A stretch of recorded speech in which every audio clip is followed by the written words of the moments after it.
자, 이번엔 또 다른 전세 사기 소식입니다. 서울 관악구 일대에서 세입자 40여 명의 보증금을 가로챈 일당이 적발됐는데 일반인들은 잘 모르는 부동산 신탁의 허점을 악용했습니다. 신탁된 부동산에 세를 들 때 어떤 점에 주의해야 하는지 양민철 기자가 취재했습니다.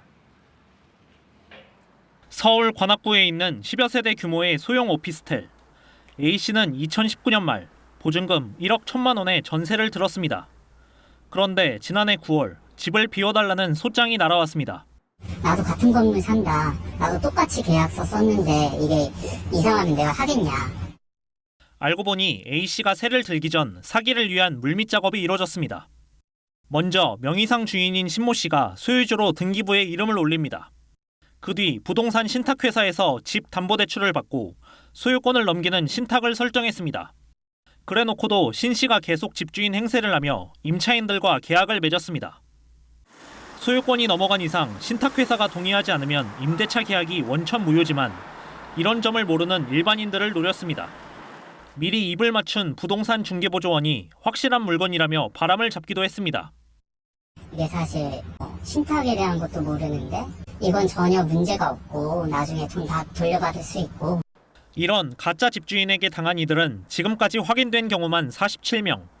범행을 설계한 부동산 실소유주 60대 송모 씨는 보증금 38억여 원을 가로챘습니다.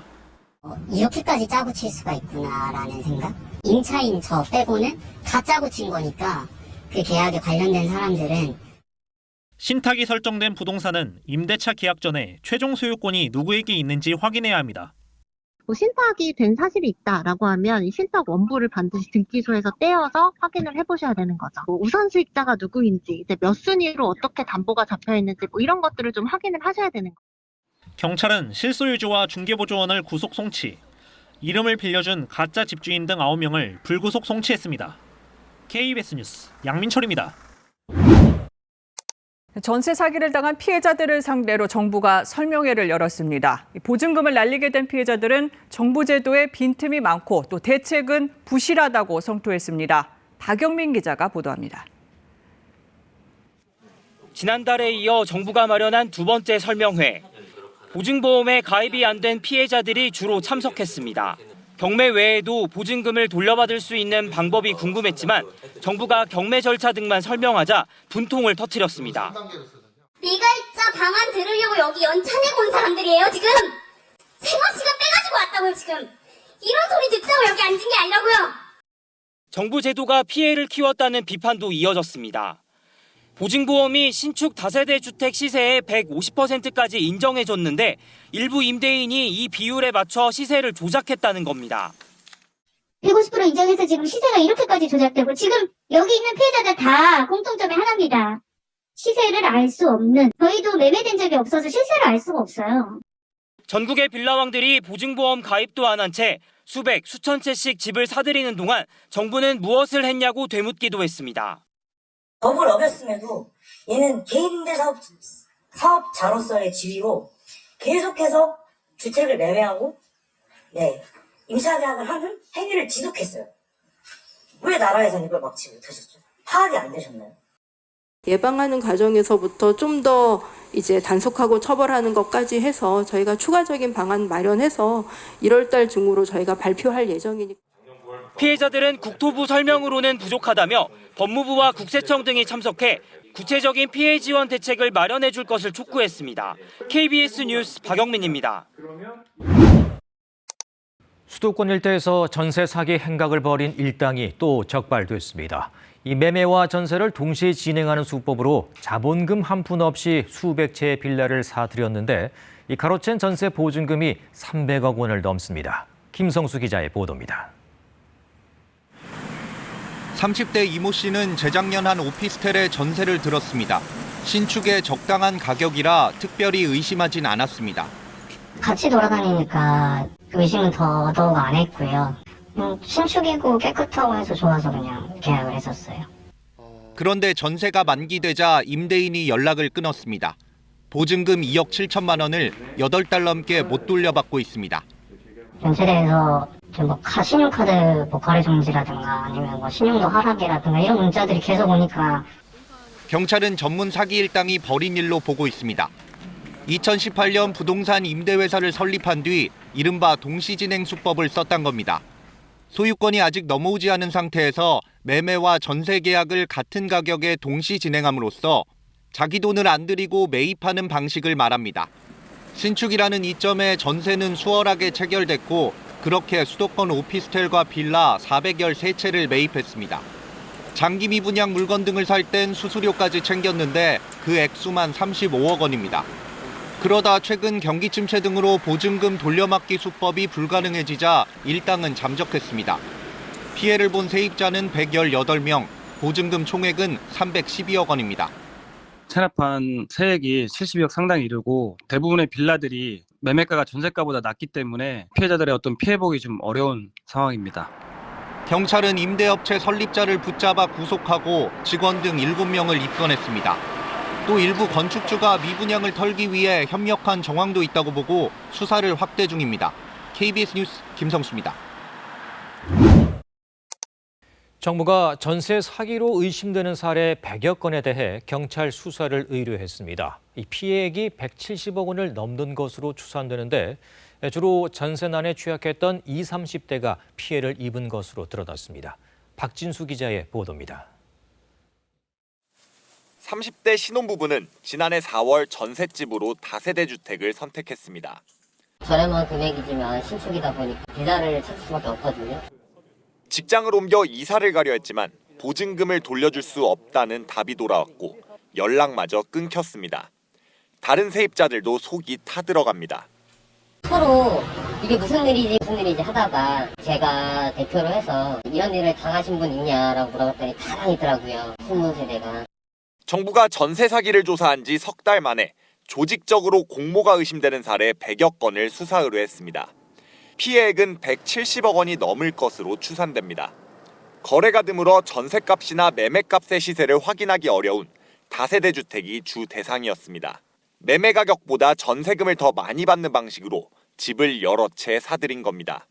어느 정도 규모가 커지면 보증금 돌려줄 능력이 없는 유령 법인이나 개인에게 집 소유권을 넘긴 뒤 잠적했습니다.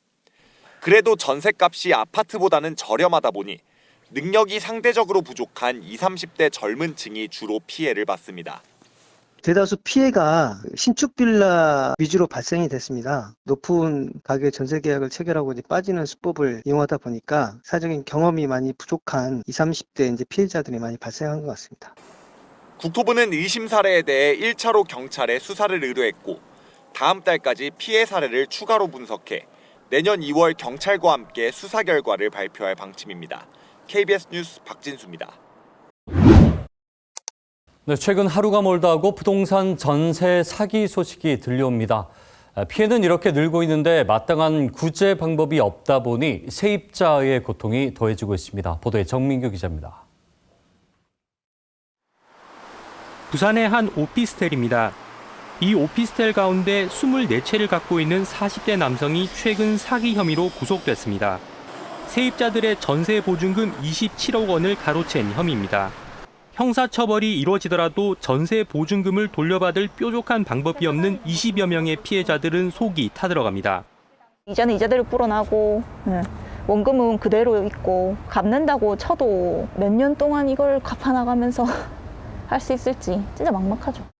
집주인이 돈을 돌려주지 않는 전세 보증 사고는 2017년 75억 원에서 해마다 늘어 지난해 5,790억 원에 달했고 올해는 이미 지난달 기준으로만 5,300억 원 넘게 발생했습니다. 주택도시보증공사에 집계된 사고만 이럴 뿐 실제 피해액은 더 큽니다. 정부가 전세 사기를 막기 위해 보증보험 이용을 장려하지만 정작 가입을 하려 해도 기존 대출이 많다는 이유로 거절되는 경우가 많습니다. 특히 전세 사기가 많이 발생하는 신축 다세대 주택은 매매 가격을 정확히 알 수 없어 가입이 더 까다롭습니다.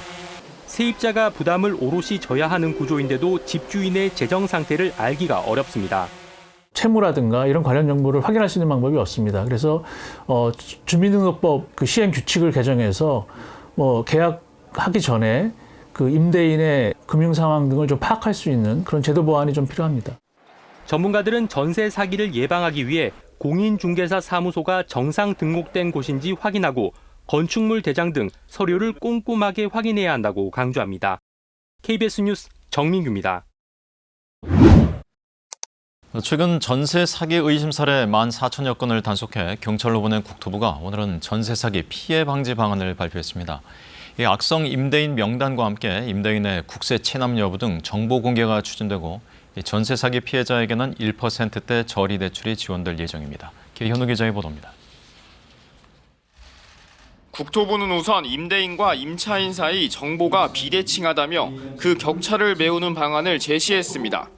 자가진단 안심전세 앱을 구축해 보증금을 상습적으로 반환하지 않은 악성 임대인 명단과 임대보증 가입 여부 등을 공개하겠다고 밝혔습니다.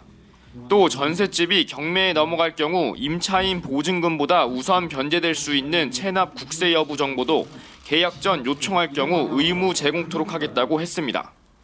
국토부는 임차인의 대항력 강화를 위한 방안도 제시했습니다. 대항력이 발생하기 이전까지 임대인이 추가 담보 제공을 금지하는 특약 내용이 표준 계약서에 들어가도록 강제하겠습니다. 시세 확인이 어려워 깡통 전세 위험성이 있는 신축 빌라의 경우 공정한 가격 산정 체계를 마련하겠다고 했습니다. 의뢰인과 평가사 간 결탁이 없도록 감정평가 시 감정평가사협회 추천제를 활용하고 공시가 적용을 기존 150%에서 140%로 낮추겠다 했습니다. 전세가율이 높은 지역도 점검하고 공개하겠다고 밝혔습니다. 국토부는 전세 사기 피해자 지원책으로는 내년부터 주택도시기금을 활용해 가구당 대출한도 1억 6천만 원에 연 1%대 저리 대출을 지원할 예정이라고 했습니다. 전세 피해 발생 시 보증금을 대신하는 허그 보증상품 가입률을 높이기 위해 청년 등을 대상으로는 보증료를 추가 지원하겠다고 밝혔습니다. 국토부가 경찰로 보낸 전세 사기 의심 사례는 1만 4천 건. 국토부는 앞으로도 분기별 자료 제공 등 상시적 공조 체계를 구축하고 전세 사기 공모 임대 사업자와 공인중개사 등에 대한 처벌과 벌칙을 강화하겠다고 밝혔습니다. KBS 뉴스 개헌우입니다.